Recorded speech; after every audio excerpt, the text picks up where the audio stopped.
Yeah. So yesterday you were asking one question, right? Shobha. Yeah. Yes, sir. So this is Uh, getting cut, I think exactly at 7 o'clock. So please ask if you have any questions now. Then like we'll take just 2 to 3 minutes and then go into, yes. yeah. Yesterday you were saying some couples prefer not to get into the bottom of the problem. Yeah. Uh, is it the better way comparatively, as getting It, into the it, it, bottom it may might not be the create better some. way. It may not be the better way, but client may not see there is something called economy, goal setting economy. Like that is like the amount you invest, you will consider, is it worthy? Like, does it get enough returns for me? To get those returns, am I willing to put so much of investment? So you might think that is not a better goal as a counselor. But the client is, if there is a better, like best possible goal, I think I was using that word, best possible goal. There is the best possible goal, but they are not willing to own that goal because they are not willing to put the amount of energy, time, resources required to move towards that goal. Then we are nobody to uh, pressure them to get into that, Okay, because ultimately they will choose. And even when they choose that, okay, it doesn't mean that we have failed as a counselor. okay. But does that solve all the issues? Yeah, so now all the issues, what do they want currently? If it is Okay, addressing that, that is fine. If they are satisfied with that, that is fine. okay, Okay, so ultimately the choice is theirs. Okay, we will also probably show them, if you work on this, we will help them understand, if you work on these underlying issues, probably you will have a better, let's say, outcome in that particular case. okay, Okay? But it might take this much of time, it might require this much of effort. Okay, they might foresee that, oh, we have to go back and talk about early days of our marriage. It is going to be very painful. We don't want to revisit. Okay, then if they are clearly saying that I'm nobody, no, you should do this. okay. Okay, yeah. Thank you, sir. So the next thing is like setting goals is one thing, and next thing is to commit to those goals. So the commitment to goals is something that we are gonna discuss. That is, if you want to have something, you must be willing to give up something. Okay. If you want to have something, you must be willing to give up something, and you must be willing to, we have used a term called tenacity. You remember? Yes.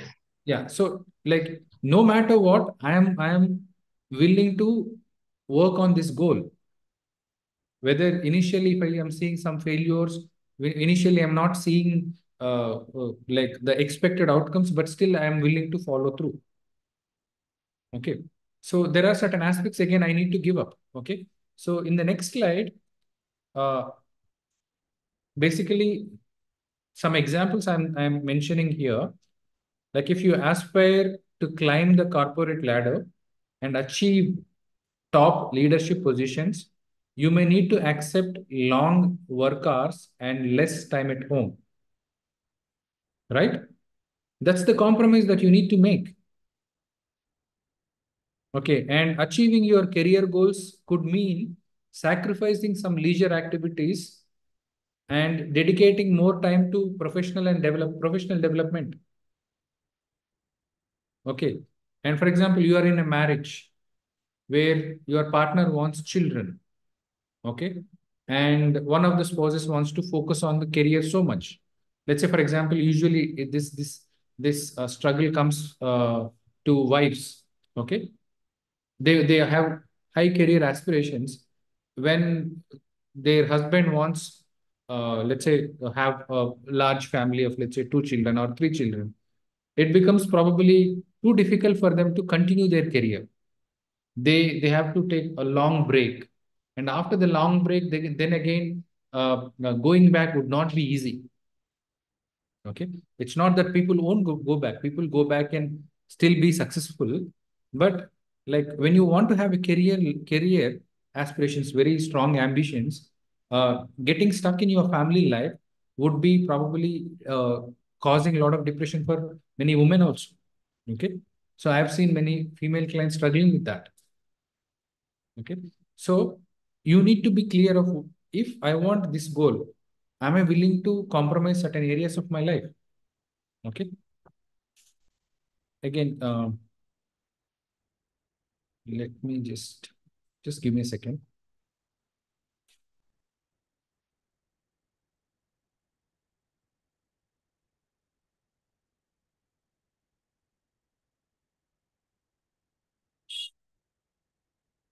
Okay.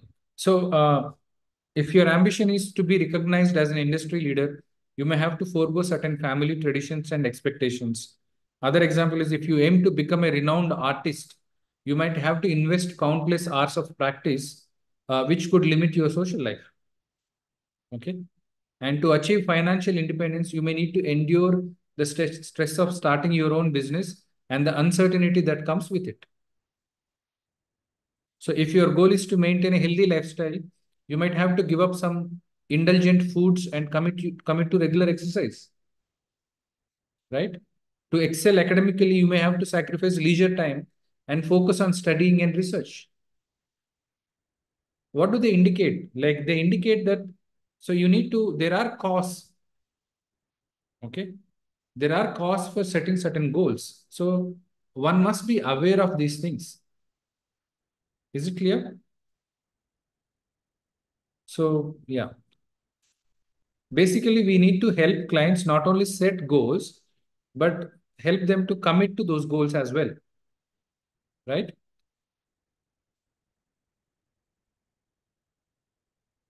Yeah. So in the process of setting and achieving goals, it is important to distinguish between two kinds of commitments. One is initial commitment and other one is ongoing commitment. Okay. So ongoing commitment to a plan to accomplish that goal. So you will see the true test of initial commitment. You will see when they are engaging in these goal accomplishing actions. Okay. For example, somebody who recognized that their interpersonal style is not healthy, they are very rude or abrasive. Okay. And in order to, they wanted to reduce that, they wanted to improve their interpersonal style.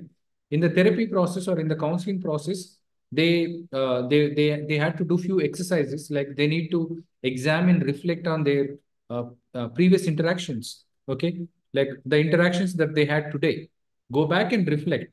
Okay. Then they recognized that they are becoming extremely dismissive towards people who are not that close to them, who are not that important to them. So the as the client is becoming aware of observing his own patterns, he recognizes these things.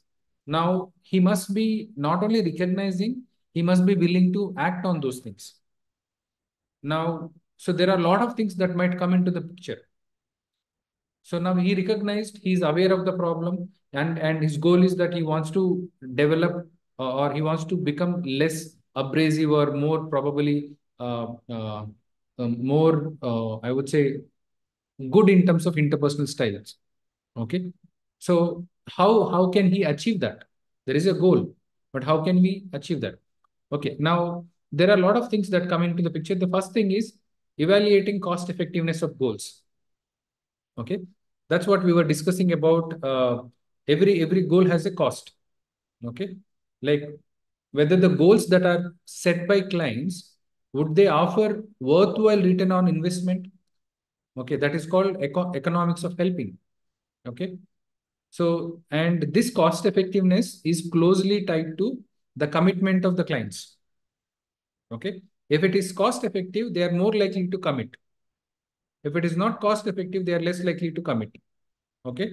See, for example, some achievable goals, that the goals are achievable, but they may require too much in terms of time, too much in terms of effort, or too much in terms of emotional energy. Okay. Compared to the benefits those steps might get for them. Okay. So that means it is not cost effective. So as a skilled counselor, you need to help clients allocate their resources, like it's budgeting, basically budgeting, where you help them allocate their resources wisely rather than like wastefully, right? So, like for example, a client is trying for a routine job with minimal pay. Okay, it might reduce the immediate need of I don't want to feel the pressure at work. Okay, but it might have probably a long term negative consequence. It may not be wise in long term. Okay, so it is important to help the clients anticipate the long term consequences of their choices. Okay, it is challenging, but it is necessary. Okay, like for example, one of the clients, one of the like it is this example is given in Egan's book. He talks about a woman who abruptly gave like the one who diagnosed with cancer. She abruptly decided to end her chemotherapy because she started experiencing associated sickness and depression, even like without exploring what are the consequences of giving up the treatment. So immediately after that, her health declined quickly and she regretted her decision. Okay. So if like a timely intervention by a counselor would have probably, if a counselor would have presented or helped her with a timely intervention, probably it could have helped her make a better decision. Okay. So then the next important thing is setting appealing goal. Okay. So you need to help clients set appealing goals. Uh, See, goals may be practical, goals may be cost effective, but it doesn't mean that they are appealing to the client. Like, for example, for many clients, especially addicts, uh, if you talk about a drug free life, it might not seem attractive, right? So, in this context, we talk about something called positive goals versus negative goals. Okay. Can anybody say what is positive goal, what is negative goal?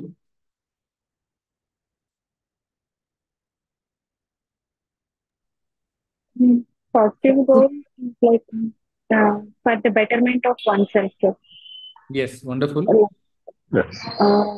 like use stress and I mean, kind of use stress is a useful. Use stress will help in achieving that goal. Like Yeah, so there are two if I stress, have like stress, eustress and distress. Okay, yes, sir. but it's not exactly relevant to that concept. Okay, so let's say for example, positive goal and negative goal. Let me explain like this. So like suppose if I have a abusive father. Okay, so I have experienced a lot of abuse from my father, and then I tell myself, okay, that I don't want to become like my father. Okay. So something I don't want to become is a negative goal. Okay. There is a research that supports that says like if you don't want to become something, you end up becoming that. Okay. The explanation is like when you are saying to yourself that I don't want to become like my dad, I don't want to become like my dad, what all you have in your mind is the template of those behaviors. Basically, you are meditating those behaviors only. Okay. So at a subconscious level, since you are meditating so long, they become automatic behaviors of yours. Instead of that, you can tell yourself, I want to be like a healthy father. And then you ask, what are the behaviors of a healthy father? Okay. Then you are thinking about engaging in those behaviors. So that becomes the positive goal. Okay. Hope you got this, right? So basically, they need to have some incentive. Okay. An incentive is a promise of reward which can create hope in managing their problems and probably taking hold of opportunities. So, any goal becomes appealing if it offers a reward or incentive for pursuing it. So, as a counselor, we should help clients to identify incentives throughout the helping process. Okay, so that's where this this positive and negative goal comes. So you need to transform negative goals, that is giving up something harmful, into positive ones, that is gaining something beneficial. Okay, like for example, giving up instead of giving up, let's say, substances or the drugs that they abuse, like they might find it is more motivating if they are saying that we are committing to return to college, or we are committing to return to work. Okay, the prospect of, let's say, earning degree, the prospect of earning respect, securing a good job might serve as like good incentives for them. Okay, so trying to help clients reframe their goals and finding meaningful incentives, which can enhance their motivation and commitment towards their goal. Okay, for example, if the client is going to like I had a client who had been addicted for a long period of time. So now he keeps himself busy, because if he is not busy, he gets these thoughts of drinking or craving. Okay, now what is the reason for keeping himself busy? I don't want to have these thoughts. Okay, I don't want to get any craving. So we reframed it and we said, say, I'm trying to engage in this activity because this helps me grow. I'm Rather than avoiding it, I'm doing the activity for intrinsic value of that activity. Is it clear? Okay, so that is the positive goal. Okay, the next thing is the client should own the goal. Okay, the client should own the goal.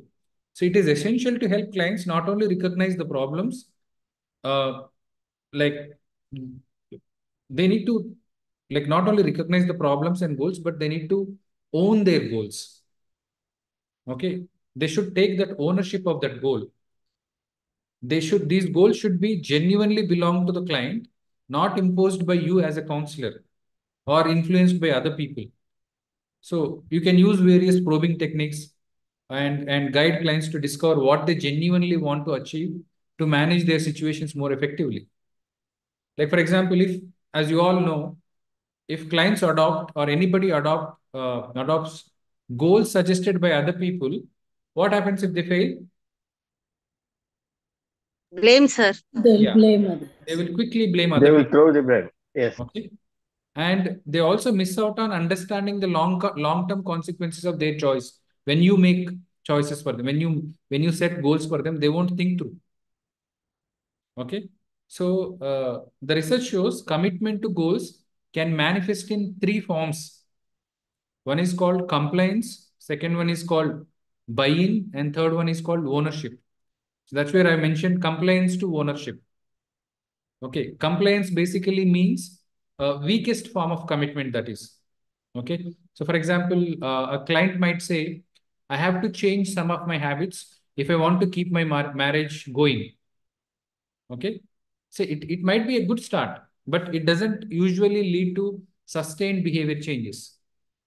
Okay, but it can be a preliminary step. Okay, so this is basically, if you see the language, what the client is saying, I have to change. There is some kind of a, is not taking the ownership, is feeling some kind of a compulsion. You're getting my point?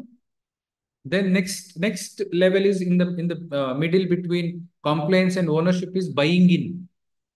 Okay, it is little deeper level of commitment where the client is able to see the logic of the goal or logic in the goal.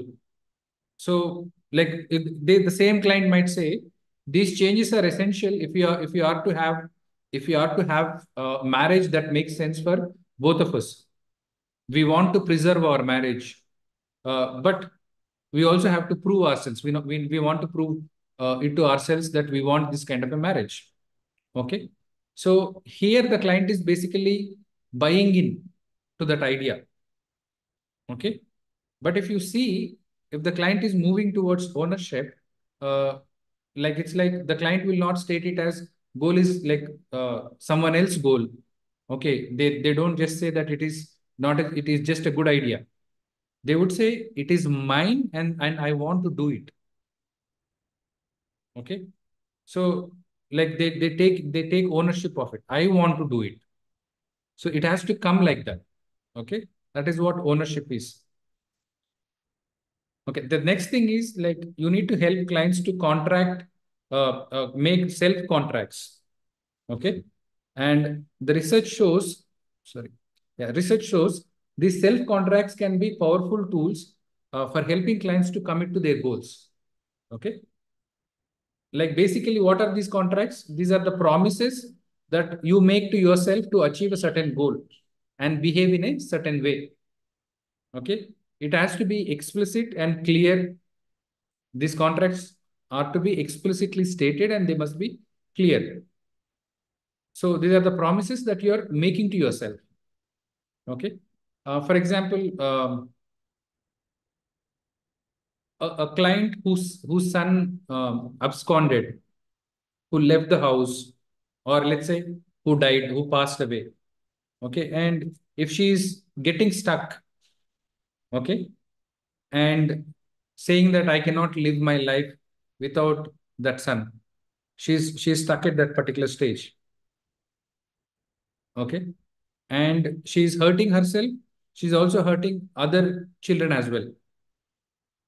At some point, let's say one of her relative uh, uh, challenged her, confronted her. You cannot hurt yourself. You cannot do this to your son. Okay. Or remaining son or remaining children. And when the client decides, no, I want to live my life again. Okay. That is what again recommitting yourself. Like you're promising yourself, I don't want to have this kind of this thing. Then you can probably, once she recommits, then you can take her through a series of self contracts. Okay, like in each area of her life, in terms of taking care of herself, in terms of her career, in terms of taking care of her children, you can take her to make some self contracts. Okay, and the next thing is you also need to help clients deal with competing agendas. Okay. See, a client wants to develop or upskill himself, an IT client who wants to upskill himself. Okay. But his work is very busy and he's also some relationship problem that is going on. It is probably moving towards divorce. So these things are draining his resources. If he sets the goal of upskilling himself without considering these competing agendas, he's going to eventually fail. Right? So you need to help clients to understand, become aware of these competing agendas as well. So if you fail to take these competing agendas into consideration, probably the client will eventually fail. They would not be able to have an ongoing commitment to that goal. Right? Um,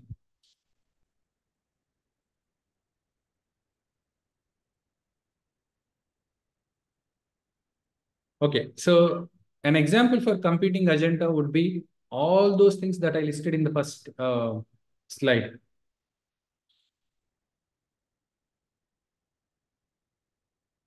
Do you want me to go back or you remember them?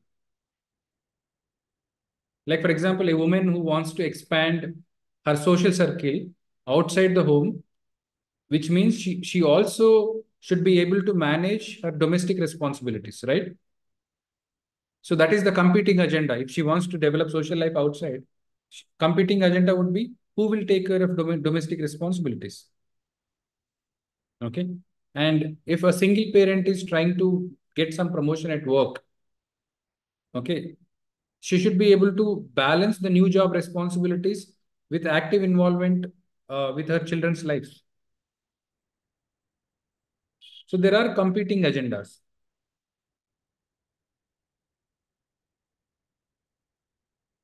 Is it clear? So you need to help the clients deal with competing agendas as well. Basically, you help them identify priorities, create a balanced plan, like maybe help them manage their time well, then set realistic goals, regularly review and adjust, and also ask them find some supportive networks, whether they can take up some of their responsibilities. So these strategies can be used to deal with competing agendas.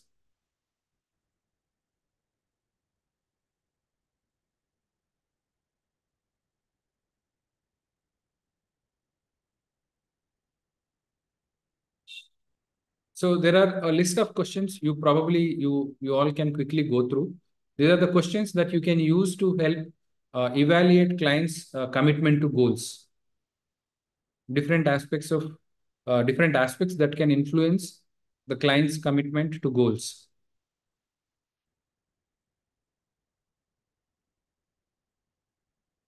So I'll read few questions. What is my state of readiness for change in this area at this time? How badly do I want what I say I want? How hard am I willing to work? To what degree am I choosing this goal freely or I'm feeling compelled? Okay. How highly do I rate the personal appeal of this goal? How do I know I have the courage to work on this? What's pushing me to choose this goal? Or am I choosing it freely? What incentives do I have for pursuing this change agenda? So, some of these questions. It is helpful to reflect, even for a counselor, it is helpful to have these questions in mind and get the answers or try to explore whether whether the client is considering all these things.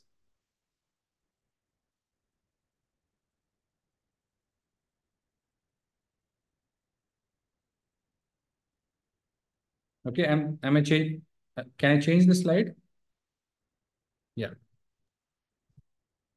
So the next important concept is called self-efficacy.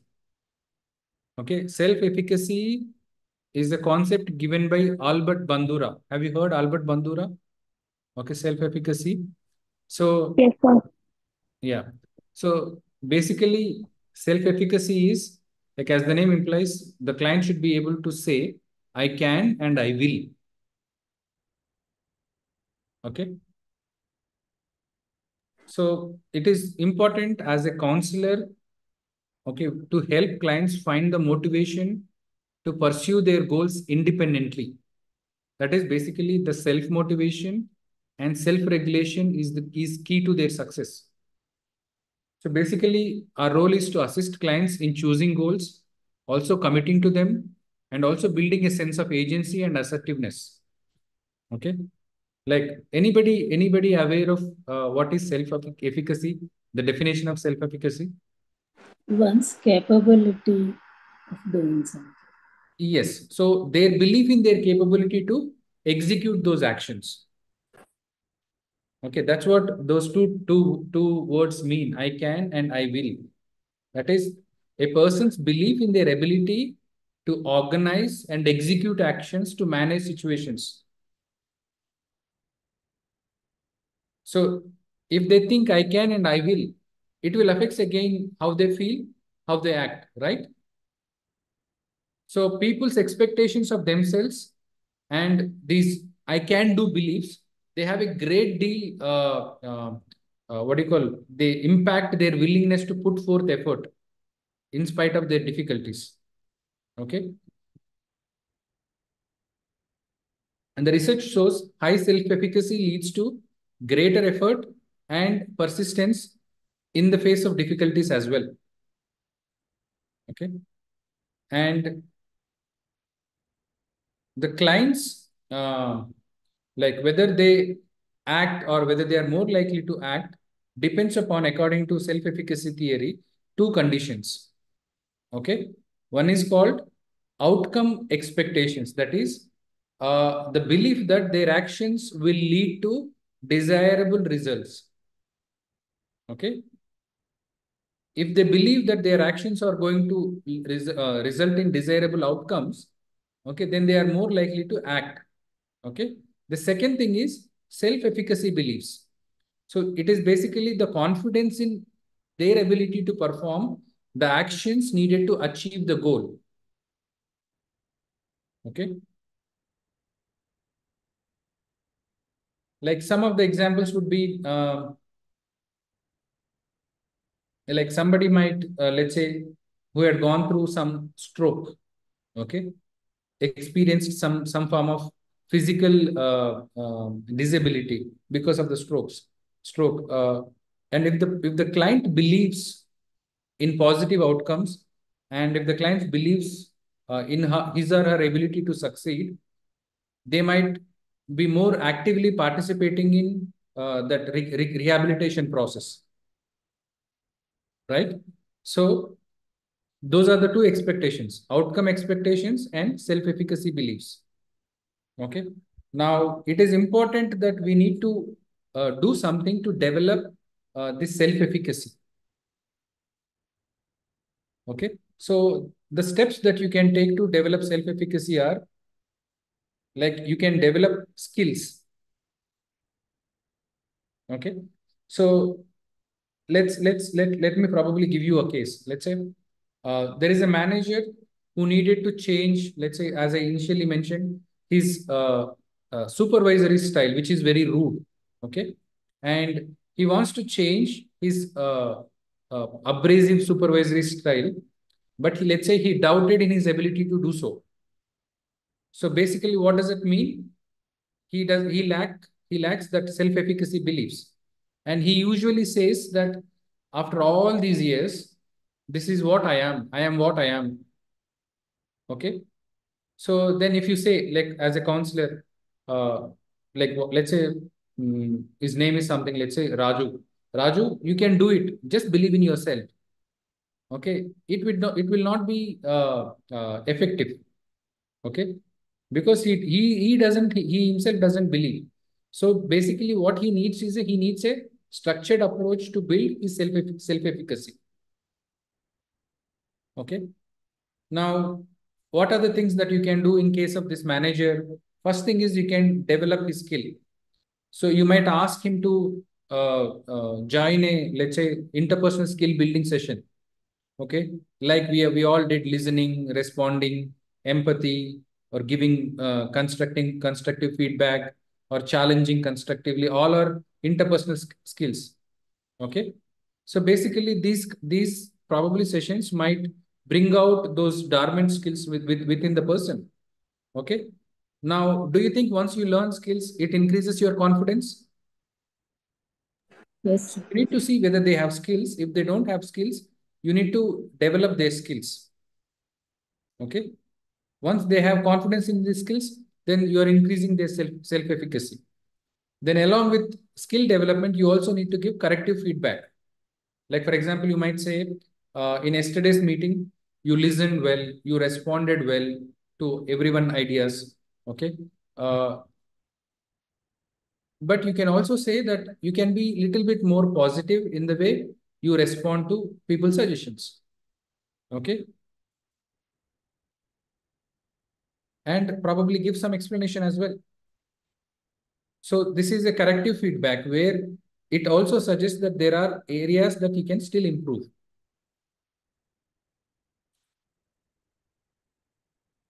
He might also probably learn to, like, if he finds some idea good, he should appreciate that.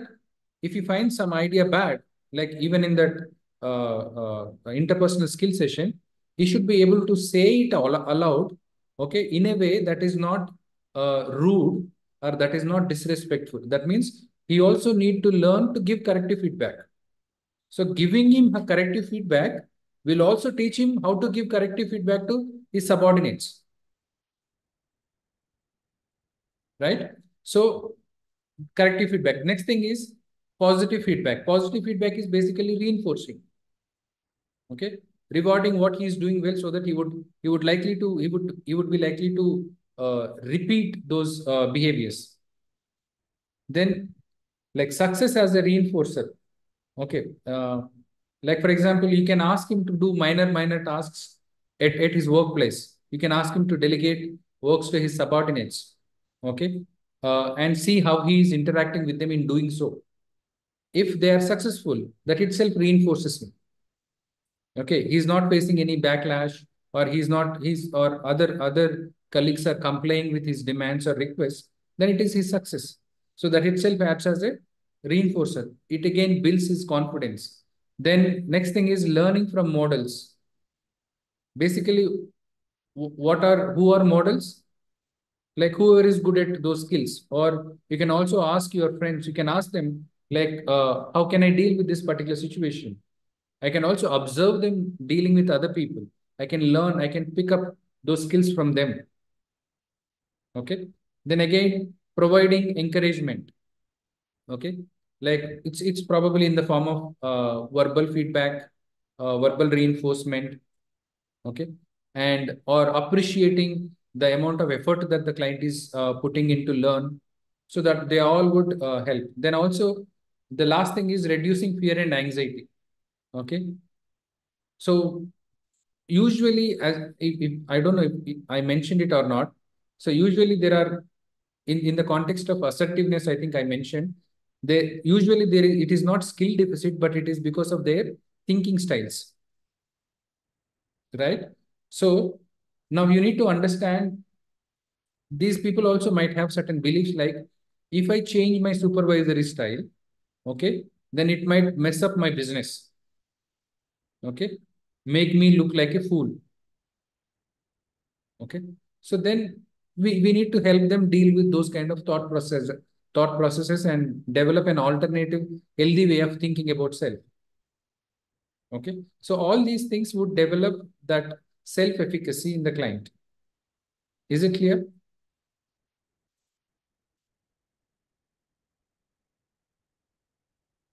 So whatever we have been discussing, they are part of, like the skills are part of stage two. The possibilities, setting goals, and commitment, these three are part of stage two. Okay. So every one of these things in the stage two, okay, they are associated with whether the client is going to engage in action or not. Okay. So just the process of formulating goals itself can trigger action in the client. Visualizing a better future inspires clients to start taking steps towards that goal. Okay. Because they want to make that future reality. So each task in stage two can facilitate this process. So let's see how they are linked.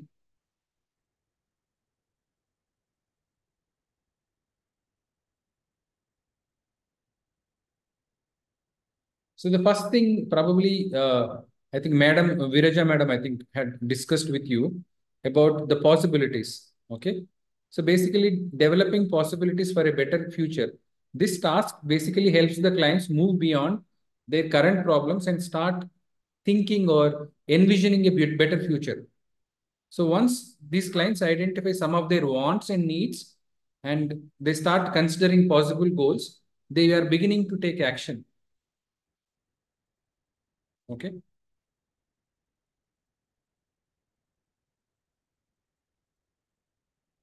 The next thing is shaping goals. So that is what we have discussed in the last session, right? Shaping clear goals helps clients see their future differently. Once they have a clear idea of what they want, they are more likely to act on it. So how these two are related to action?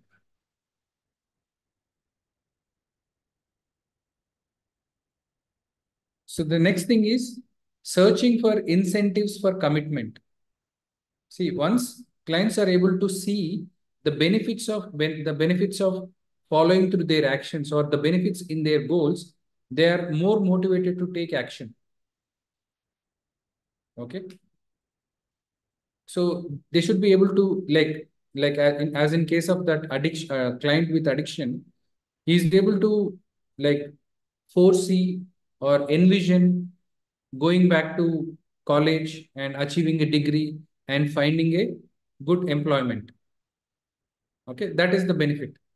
So if they are able to see the benefit, they are more likely to move towards action. Okay.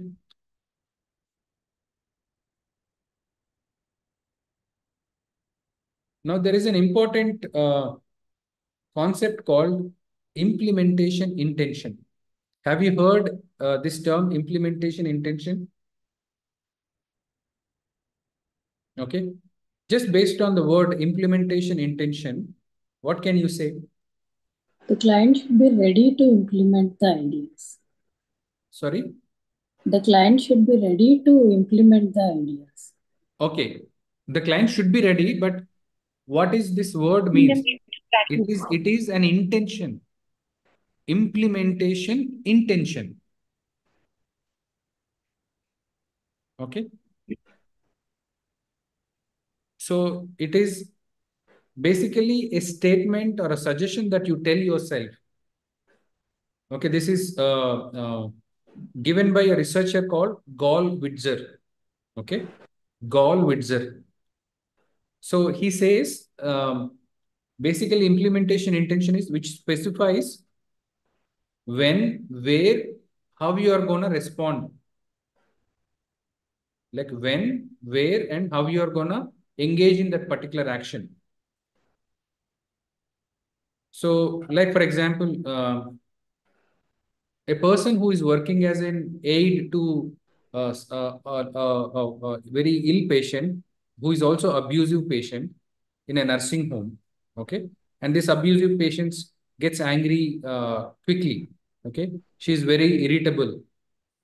Now this client, even before she goes to that client, might tell herself like, when the patient becomes abusive, okay, I will respond with patience and kindness, okay, because I understand that these responses are coming from her pain related to her illness. You're getting my point? She's just telling to herself. If she is abusive, if she becomes abusive towards me, I tell myself that these responses are coming because of her illness. And I will not respond immediately. I will respond calmly. So she's preparing herself. So implementations are used in management literature quite frequently. Okay. If when you set your implementation intention, you are more likely to follow through the action than when you don't set implementation intention. Okay. So I might have a slide, I guess. Let me see. Yeah. So implementation intention is a simple way to help clients cope with common problems associated with translating goals into action. That is failing to get started or becoming distracted or reverting to old habits and so forth. These are the usual issues that you see. So just having a strong commitment to goals is not enough. Okay. So equally strong commitment to specific actions to accomplish goal is required. Okay.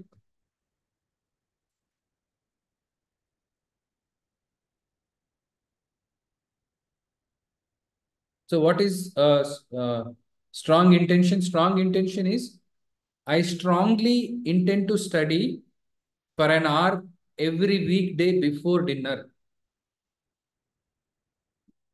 Okay. What are all the aspects that are mentioned here?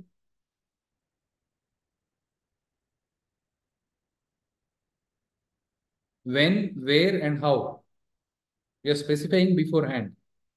Like suppose, let's say, I want to regularly go to gym, but the moment I go home, I'm sitting on the sofa and telling myself, should I go or should I not go?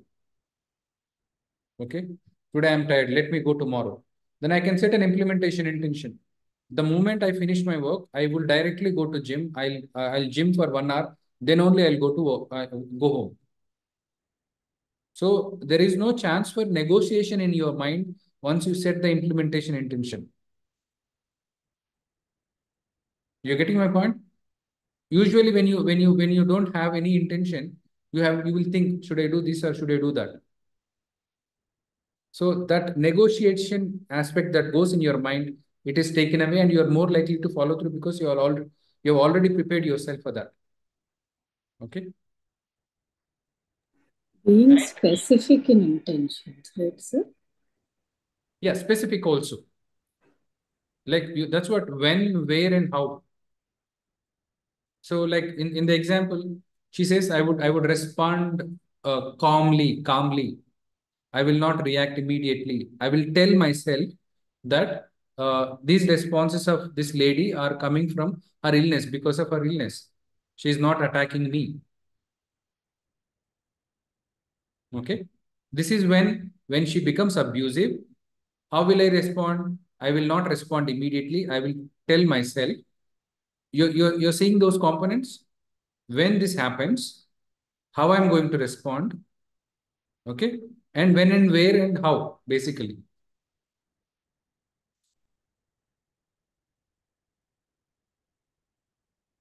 So commitment to goals must be followed by commitment to actions needed to achieve them. This part of commitment to actions needed to achieve them is achieved through implementation intention. Okay. So they define implementation intention as, let me, so next, yeah. Sir, can you please share the previous slide again?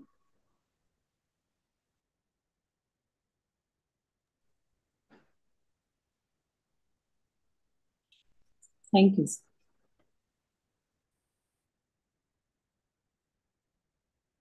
So implementation intentions are subordinate to goal intentions. What they specify when, where, and how of responses leading to goal attainment. When, where, and how of responses leading to goal attainment. It will look like this.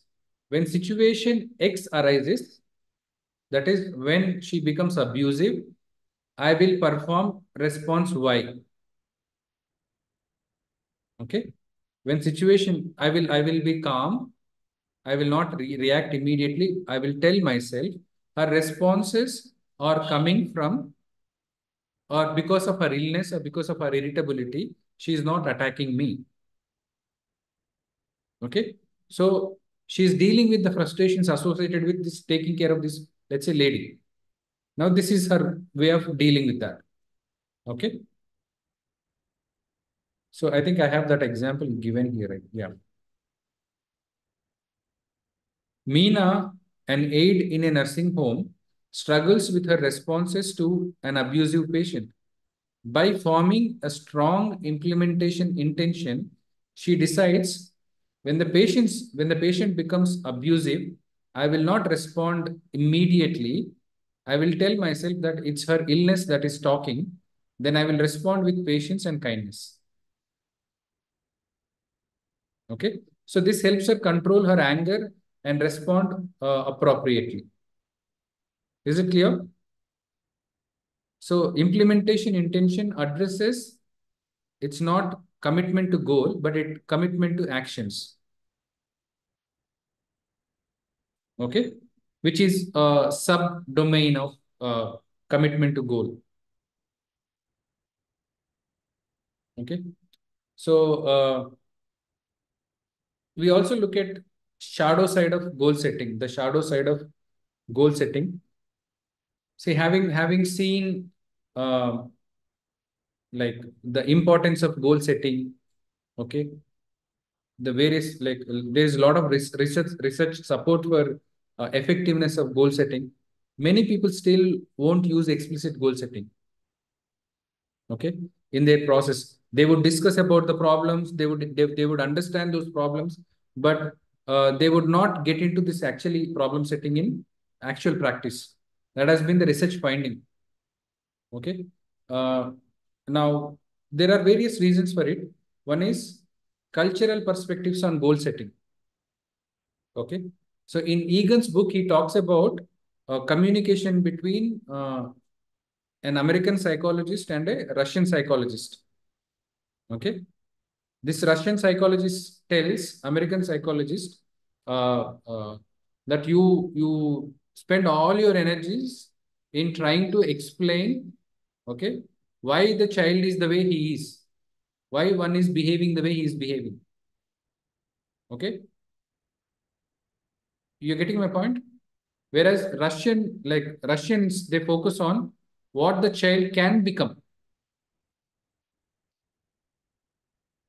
So that is, there are there are differences in the way how much importance is given to goals. So Russian seems to give importance to the goals. They set goals and they want to reach there. Whereas Americans seem to explain why a certain person is facing some issue right now, rather than trying to focus on how they can become better. Okay. So that means there is a different perspective towards this goal setting and what is the importance of goal setting in different cultures. So maybe that is the reason that some people will not use goal setting as part of their therapy process or counseling process. Okay. And there is also an aspect of rationality and resistance. Okay. Because now when you see this goal setting process, it looks so much rational, overly rational. Like there is a step by step process, structured process. They find it why he's not considering my emotions, my feelings, why he's talking about steps and all those things. So people who has that mindset, they might resist the structured nature of goal setting. Okay. So clients might find comforting to discuss problems rather than getting into these uncertainties about the future. And resistance also can be the result of discomfort of moving beyond this victim mindset to taking responsibility, because goals means you need to take responsibility. Nobody is going to achieve those things for you. So there is rationality and one thing that they resist this is because they feel they are overly rational. The other thing is because they have to take responsibility. Okay. And then there is commitment and demands. So as we have already seen, setting goals requires any person to make decisions. Okay. Not only make decisions on their own, nobody is going to make decisions for them, but they have to commit to them and take action.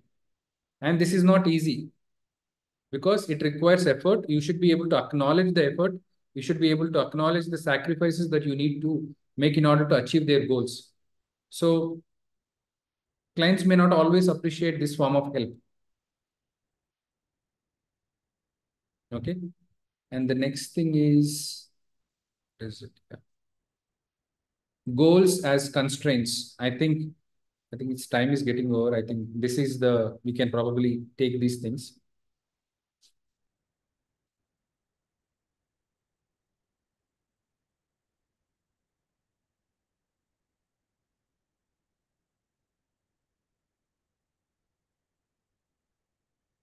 So premature action is you don't think through what are the consequences, what are the competing demands and all those things. So, and that's why they end up failing in following goals or following through those goals.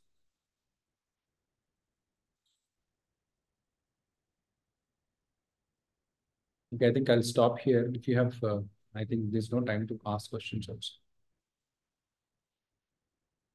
So in the next session, probably we will move to stage 3.